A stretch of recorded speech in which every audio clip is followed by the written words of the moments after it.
So after almost 6 hours, I've gone and done it. I've gotten to floor 10 on the Abyss in the new Tower of Greed. So in this video, I want to explain how you can do it too. All the mistakes I made and how I would do it better, but also covering a more efficient strategy so that you can actually take away all of these rewards without having to go back and repeat these stages, like you will have to do if you copy me rushing to the top floor.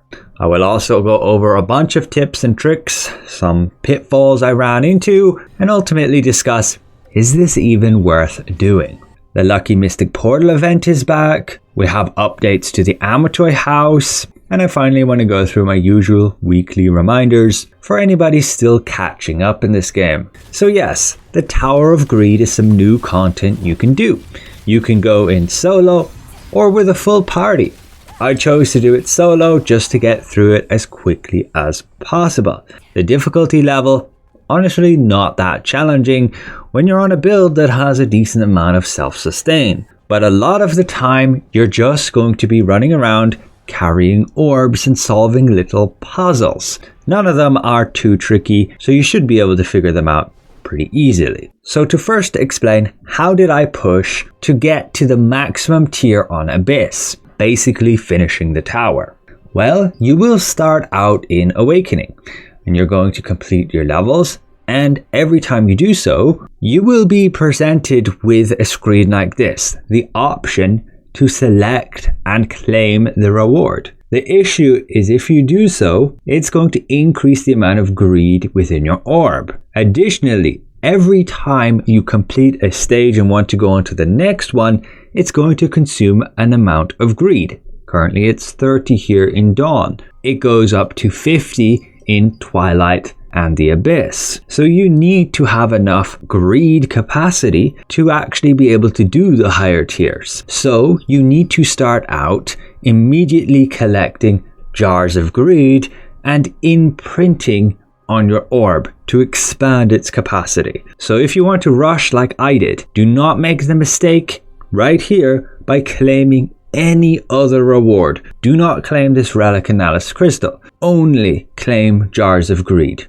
Yes, you will miss out on all these other rewards, but it gives you the opportunity to immediately experience all the floors and max it out. Again, it took me about 5 to 6 hours, but as soon as you get enough of these jars of greed, you imprint and just keep on top of that. Therefore, you should have just enough greed capacity to be able to do all of these levels. Be aware, however, you need to take advantage of Purify. What I did was I finished Awakening and then I hit Purify.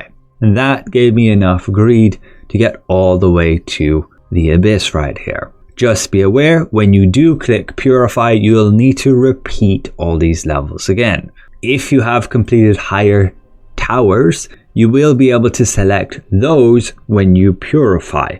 So it will only set you to the first floor on that specific tower rather than starting all the way back down at Awakening. So you can simply copy me if you want to get to max day 1, Purify after you max out Awakening. But it is in no means efficient. You're missing all of these rewards. Not that they really add up to a whole lot, but if I wanted to go back and actually obtain these, it would require me to go and Purify and select a tower. So say I would select Dusk, I would have to start at tier 1 and then do all those stages again, but this time around claiming the rewards. It's very doable. It's going to take some time. Maybe I can't do it all in one sitting again. I might have to wait another day to be able to Purify again to have more greed to claim the rewards.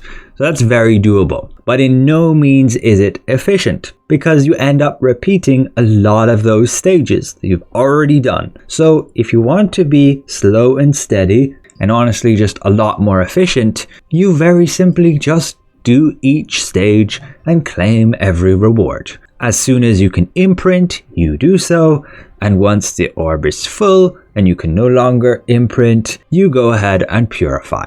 And you simply wait till the next day to Purify again, and you'll repeat that. And you should never have to go back and repeat a floor, but that will require some careful planning so that you always make sure when you purify that you're at rank 1 of the tower that you want to get reset to. And that should clear all your greed. And again, you can easily skip some of these useless rewards like resonance fragments, 10 rune chests, some nebula stones. Just don't spend greed on those and you'll have more to be able to spend on finishing those stages, because it's very important that you unlock the next tower, as it were, before you're going to go and purify. Otherwise you're going to reset your progress, and that just ends up feeling awful. So in terms of getting through the tower easier and quicker, I can give you some tips. And one is to not waste time.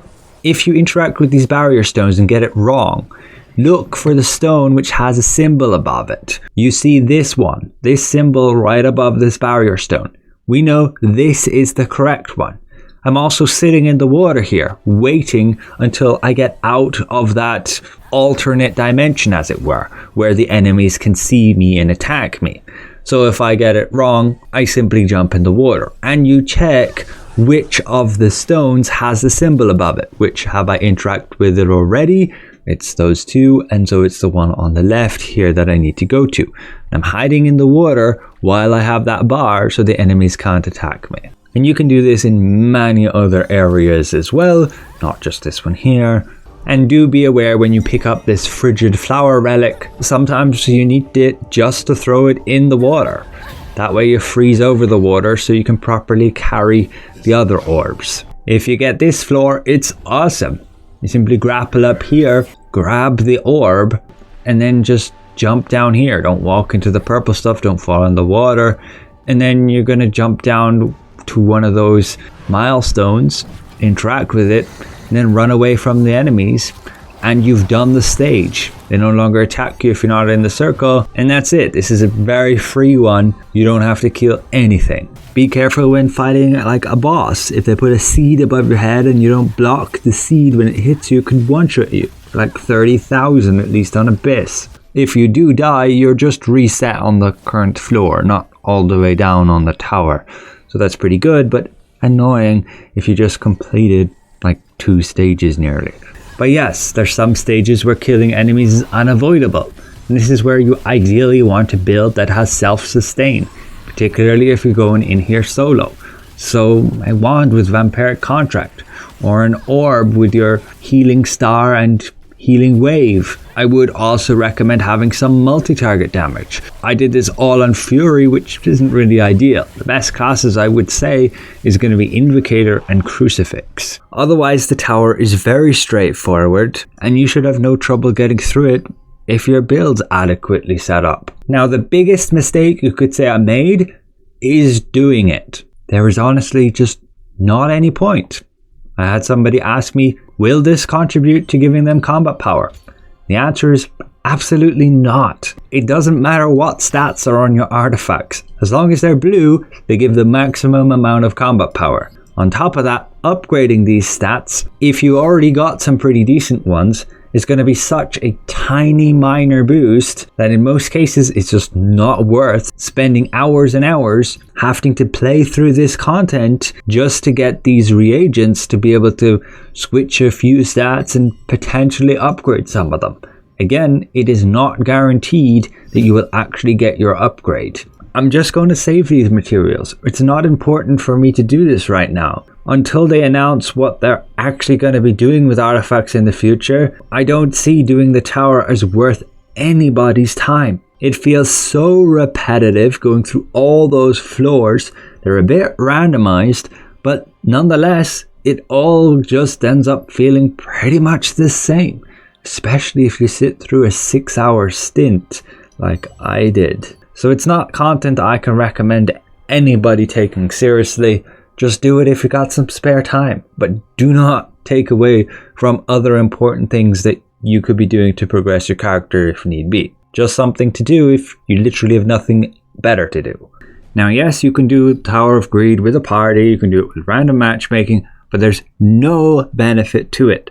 Everybody just gains these rewards on the list. nothing extra. If you've already obtained it and you're doing that same floor, like level 8 here on Dusk, I would gain absolutely nothing, no matter who I'm doing it with. Additionally, if you get this pop-up, it will allow you to skip 2 levels. Basically, rather than going up 1 level to the next level, you skip a level ahead and you go up 2 levels. I personally never done this, as I was afraid it would consume more greed than normally just doing 2 levels. If somebody can let me know, does it consume equivalent of 2 levels or more? That would be nice to know. But also, be very careful not to do this just before you're about to get another jar of greed. You could accidentally skip it, and if you miss out on that, that could screw you over from getting your orb upgraded. So moving on, just some quick notes. Yes, the Lucky Mystic Portal event is back. Claim those special keys. Buy some Mystic keys at your contract coin merchant. Go out in your world. Keep an eye out on your minimap for some Mystic Globe icons. Find them, and whenever you interact with one, you're going to pop up a Mystic Portal. Make sure to find it. When you interact with it, you're going to enter a little mini game where you only have a few minutes to grab some extra treasure chests. It can be a really good event to be able to get some exclusive field boss Amatoys and morphs. On from there, the Amatoy house. You can now send out 3 separate expeditions. I personally will be going for the one that gives the contract coins. Beginning one here, another here, and well into Laundry.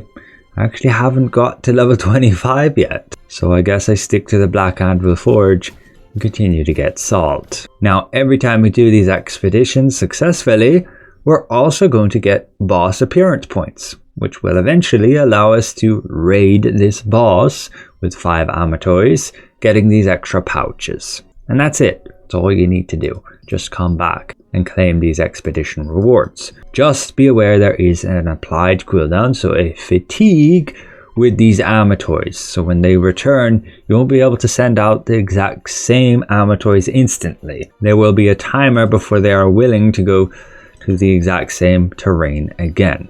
As far as I'm aware, there are no updates on the shop. It's the same as last week. They do have the pretty cool fairy skin back, and this bundles out for probably just another week. But now we'll do some quick weekly reminders, bit of a checklist. Grab your contract scrolls from the Sundries merchant. Prioritize spending your contract coins on extract stones and ink. Get your conversion stones from the guild merchant. Maybe I need to find a new guild. It's kind of dead. Ideally visit your field bosses. If not, at least the arch bosses.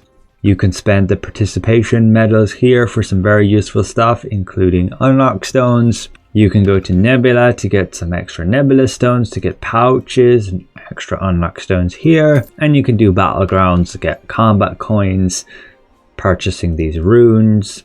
And then there's some gear or fortitude coins. I do not believe it's worth saving up this much for these. Spend your dungeon currencies doing random normal queue, either random epic queue or trial queue. Doing the trial has the extra incentive of the accumulated point rewards here, and just make sure to do your Gate of Infinity at least for the achievement rewards, and your Hall of Illusion 3 times. And with all of that, you should easily get your weekly missions done. Ultimately, it's a bit sad to see that the Tower of Greed is a bit of a disappointment. It's just a bit of side content, some filler before we get like new dungeons, a new gear slot in March. They do say late March though, so maybe that gets pushed back to April. So it will be still a while before we actually get some proper new content. But with that said, a special thank you to my channel members. Thank you for watching, and we'll see you guys around.